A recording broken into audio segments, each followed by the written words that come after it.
Hi, today I want to talk about how to change direction in your painting, how to develop a new style.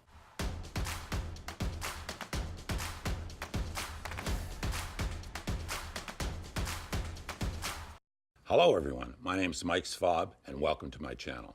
I've been teaching and painting for over 30 years and I've decided to start this channel to help you become a better artist. If you stay with us on this channel, I will answer your questions on a weekly basis about how to become that better artist.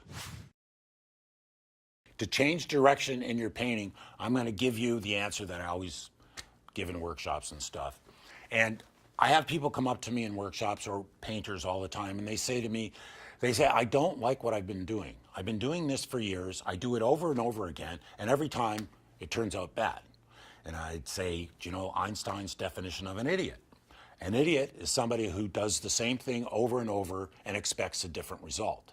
Now, you don't want to be that person, all right? So all you have to do is try something different. Now, what I usually tell people to do is, people who paint on a white canvas all the time, I make them paint on a black canvas. People who use certain colors they don't like, I take those colors away from them. People who hate their little shapes, I give them a big paintbrush to paint with. Anything you can do like that will force your paintings to be different. Whatever you do to make changes, you play games with yourself as an artist. You know, take the paintbrush away, get a big paintbrush, take certain tubes of paint away, change the shape of your canvas, change your reference material. Anything you do like that is going to make your result different. And what you're going to do is have to solve new problems. And so when you're solving new problems, you come up with new ideas. That's the way science works too.